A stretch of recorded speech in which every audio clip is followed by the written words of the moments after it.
一下，闲聊一下关系。关系啊？关系交流到关系，不是那个关系，也不是日本的那个关系，而是关系。关系啊？那读关系嘛。意思就是说，我们人活在这个世界上，不会只有自己一个，除非你是山顶洞人，躲在山里面，不然一定会有很多的关系。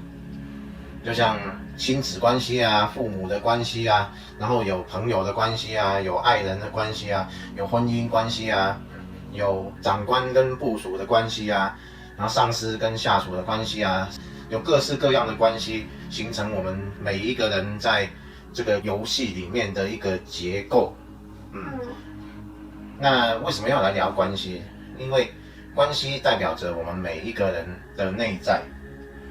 关系不是在外在吗？怎么会是内在？因为每一个人他所接触到的每一件事情，都是他内在信念的显化。所以当他把内在信念显化在外面的时候，就会形成各式各样的关系。也借由这样各式各样的关系来看到自己内在到底有些什么。就比如说一个父母他对子女的要求，他就可以借由对子女的要求，然后去看到他说他希望子女变成什么样子，而变成什么样子，通常那个希望是来自于他内在他没有办法完成的一个部分。是父母没办法完成，对，他自己没办法完成的部分，通常就会延伸到孩子的身上，又或者是说他在这个世界上唯一完成的一件事情，他想把它守得牢牢的。我打个比方好了，比如说我是一个成功的医生，我就很希望我的孩子，然后他以后是一个医生，能够是一个扬名立万，全世界都知道知名的医生，比我还要出名这样子。这个东西就是我牢牢守着我的生命的某一个部分，然后希望这个东西借由下一代更加发扬光大，这样。就是我做不到的，可能也会希望下一代来做到，或者我做到了，我希望他能够做得更好，把这个东西延续下去，因为我抱着这个不放。所以这个就知道，借由关系可以知道我们内在有什么信念，是我们自己抓住牢牢不放的。所以通常在关系里面，不管父母子女的关系，或者男女朋友的关系啊，或者什么关系，我们都会发现，我们在关系里面，我们会有很多的要求，就会希望对方如何来符合我的想法。朋友也一样，那些希望就反映给我们自己知道，我们内在对世界有什么期望。那为什么这世界一般大部分的父母都会很对自己的孩子很有要求啊？到底是为什么？为什么要生出一个孩子，一个独立个体的灵魂，然后会想要求他怎么样？因为孩子是最直接的，就是我在世界上没办法完成的事情，我就希望能够借由孩子来延续，然后去完成这个希望，这样。但是现在好像越来越多孩子会有意识到这件事，就是会认为说，大人为什么总是想要控制他的生命轨迹啊？为什么一般的大人都要控制小孩的生命轨迹？现在越来越多年轻的一代意识到这件事情。所以现在的小孩在传统的道德观念来说，会是一种比较叛逆的状态。对。但父母会认为说这是叛逆，但是对于现代的小孩来说，那并不是叛逆，而是他们意识到说，上一代的这种希望不应该加诸在他们身上，他们自己有自己的生命轨迹，他们想要朝着自己内在需要发展的、喜欢发展的去运作，而不会完全照着父母亲的想法去过他的生活。但是活在旧观念的父母，他们会想说这是为了孩子好，他们也是为了孩子着想。所以这现在是一个过渡期，在这个过渡期就特别会有冲突，就是从旧有的观念要发展到新的观念的一个过渡的时期。那在这样的时期下，通常现在的一些父母亲就没办法接受他的孩子的想法，孩子又不能接受他父母亲的想法，而形成了一些矛盾。这样，尤其在这个当下这个世代，就是特别会有这种现象。对，好像看到网络上还蛮多就是亲子关系的问题，通常都是这种问题。那要怎么办呢？在这个时代，我们开始要学习在关系上有另外一层的突破，也就是我们现在整个世界会进入一种更开阔的时代，时代正在改变。在封闭的时代，我们人类对于世界的要求会反映在我们的关系里面，无论是对孩子的要求，然后或者对朋友的要求，或者对男女朋友的要求等等，不管哪一种要求，都直接反映了我们内心束缚的那个框框的部分。那在这个时代，这些框框慢慢被开阔了，要溶解了，然后就进入一个更新的时代，更开阔的时代。所以这时候就是我们这个时代更应该来学习如何面对所有关系的一个转捩点。所以每个人来到这个转捩点，刚好我们都处于这样的一个时代，所以这一集我们才会来聊一聊关系，希望大家能够从各种关系里面把自己的这种框架枷锁给解放出来，而不是受到这个关系的影响，让自己被困在某种无法挣脱，然后却又痛苦不堪的这种状态里面。因为这个时代正在转变，如果我们对于关系的一种看法不能够转变的话，我们就会形成比过去来说更痛苦的一个状态。因为在过去的时代，各种关系都一样，它就是很平常，就是男女朋友或者说夫妻关系就应该如何如何，然后亲子关系，父母跟小孩的关系就应该如何如何，朋友之间道义上应该如何如何，这些应该如何如何，在这个时代慢慢溶解，慢慢要解放开来。所以我们对关系如果没有办法有一个更新一层的一个看待的话，我们在这个转变的过程当中就会很痛苦。那你觉得对关系最好的新的看法是什么？我们开始要来审视自己，就是看看我们自己在我们每一段关系里面，男女关系也好，然后跟父母亲的关系也好，跟孩子的关系也好，跟朋友之间的关系也好，我的需求是什么，我的需索是什么。在过去的时代，我们会按照我们的需要，然后来定义这段关系。就是其实关系是提供我们一种需要，就是比如说跟这个朋友交往，是因为他可以帮助我什么，我有这个需要，虽然我不是那么了解，但是我的潜意识很自然就会有这样的反应，成立这样的关系，因为某种需要而成立的。那过去所有我们的关系，包括男女朋友也好，朋友也好，跟父母亲关系也好，都会来自于一种需要而建立这个关系。我们来到这个世界上，也是因为这样的需要而传承了这个关系的连接。就是为什么我们来这个世界会遇到这一段关系，是因为在过去把某种需要带到现在来。但是现在的世界慢慢改变，框架溶解的时候，我们这些个人的内在的需要被我们自己审视，看到我们到底是需要什么。我们不要把我们的内在需要去建立在关系上面，要从关系上面去把这些需要让我们自己看到。我们看我们跟每一个人相处的关系，比如说我跟这个朋友相处是因为他可以借我钱那我看到的原来我是因为这个需要而跟他交往的，我就把我这个需要我看到了，我就放开这个需要，我不要去因为某种原因而跟他交往，我试着更敞开去跟他交往，我跟他做一个真正的朋友，然后可以吃饭啊，可以聊天啊，但是尽量把那个需要从他身上移开。男女朋友也一样，有的是我跟你在一起是为了有安全感，所以我才跟你在一起，或者经济上的安全感，或者来自于某一个方面能够符合你的需求。那这种东西被自己看到之后，我们就把它放松开来。我们现在开始学习着从每一个关系把原本的需要给它放松开来，不要去专注于那个需要，然后我们在每一个关系里面，我们放开心胸去探索。这时候就会很有趣，就是两个人，比如说男女朋友，他们原本是因为各有各的需求而在一起的，但是当他们听到这样的一个讯息，然后愿意放开心胸，把原本的需要放下来，然后去探索的时候，他就会发现，原来对方有这么丰富的一面，是他没有看过，因为他原本只把焦点一直放在他的需要，放在他需要的那一面，他就会看到他需要的那一面，而对方其他的东西他都没看到。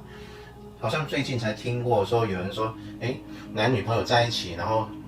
他们聊的话题都只是很局部的或者很片面的，那就是因为他在某一方面只需要某一个需求，所以这种情形，当能够放下来去探索对方的时候，你就会发现，哎，原来他根本不是你原来认识那个人，因为他有太多的面向是你原来都不知道的。像我们两个相处，就是很有这种状态，我们常常都发现你竟然会这样，你竟然有这样的一面，我们都是好像在一种很新鲜的状态下，好像在探险探索，然后一直发现新大陆的那种感觉。所以一段更现代、更符合新的时代来临的关系，就是互相是会去探索对方，而不是限定了某种需要而专注在那个需要上面。你在探索我，我还有哪些面向？解锁新图鉴，解锁新图鉴的，好，解锁了仓鼠的一面嘛。所以没错，这就有点像解锁新图鉴一样。如果我们对一个人是这样，然后对其他的朋友或者亲人等等，全是采用这样的心态去面对的时候，你的人生的版图就会很开阔，非常开阔。你以为你的父亲或者母亲只会如何如何，其实你不知道他们真正到底是如何，因为你没有去探索过他们。所以对于各个关系，我们采取一种不是需要、需求，不是以这个为基础的一个建立在这个上面，而是去探索。应该是这么说好了，这样说有点怪，但是事实上会如此。我们要表达的是，很多原本你得不到的资源，全部都会冒出来。对，因为你原本可能只想说，我需要这个，然后跟这个人建立一种关系。但是当我去探索的时候，发现原来他可以提供你的资源，远比你想象中要多得多。所以当这样去开放的态度去面对我们所有的这些关系的时候，你会发现很丰盛、很丰富，很丰盛。对，整个都会回到你的生命来。所以我们不以这种需索为主要的时候，很多丰盛就会回来。这时候你跟对方的关系也会有一些变化，就是你会愿意将你内在可以分享的部分分享给对方知道，那对方也会感受到，然后他也会感觉到你提供了更多可以分享的部分。我可以提供屁的资源给你闻。屁为什么有塑胶味？为什么有塑胶味？不是气球的味道。气球啊，原来是气球的味道。的确是气球的味道。所以在这样的互动下，人与人的关系就会更多的分享，更多的探索。那你整个生活，你的显化就会成为一个正向的循环，然后就会很丰盛。借由关系我们会把我们整个生命都会丰富起来。所以是说，真诚对待身边的每个人。对，不止真诚对待，还保持着探索的心态，然后开放自己。哇，自己的闲聊还不错呢。对呀，是不是？但我问你哦，一段关系真的可以完全100%没有需要的成分吗？当你不锁定一个固定的需要的时候，它能提供你的会远比你锁定的那个需要还要多。但是不是也是因为有需要，所以才会有关系？当初建立的时候，往往是因为这样。对。这样哦。对。一定是这样，一定会先有需要。就比如说，你是一个企业家，结果你跟一个银行经理交朋友，然后喝茶聊天，其实你是为了贷款更加容易，然后他也为了你能把更多的钱存在他的银行，然后让他业绩更好，两个都怀着某种目的而这样子在一起。但是当他们开放了自己的胸怀之后，原本的需要很自然而然的就水到渠成，然后他们可能又探索到对方有很多的兴趣是跟自己不谋而合的，而真正能够变成一个朋友、好朋友，然后而且可以有共同的嗜好等等，而不只是建立在那个小小的一种对需求上。当这样子的时候，他们就能更活化他们的关系。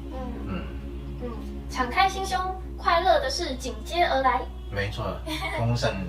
就会满满的回到你身上。但是这是人的习惯吧？就是可能需要是不是一种习惯？这反过来讲好了，需要的时候我们是匮乏的，所以我们因匮乏而形成关系的时候，关系就是我们自己生命的一面镜子嘛。所以当我们这些镜子看到其实是需要，其实是看见我们自己的匮乏。但我们刚刚讲的正好倒反，我们反过来变成分享，然后自己就会看到丰盛，那整个生命就会翻盘。我们就是活在关系里面去活在这个故事里面。我们人生的故事就是由关系所组成的，没有关系，你可能就完全没有故事性，你就是一个山顶洞人啊，或者对啊，一个野人这样，完全没有关系，或者你是一个圣人，面壁9年这样都没有关系。所以刚刚这一段话就已经把原本我们在世界上活得匮乏的一个状态，把它转变成一个丰盛的一个状态。那好像听说人年纪越大，就是越难改变，越固执。就如果他的习惯是那些旧有的观念、旧有的框架，那他长大后就很难守住这些旧有的观念，就不容易改变。这种状况的确有这样的一个迹象，但是我们也不要把这样的一个状态定义死了。现在也很多年纪大的人开始有很大的转变。现在也看到很多年纪大的人跟随这个时代有很大的转变。对，从我们观众里面看，其实有很多也是这样子。那像有一些年轻人啊，会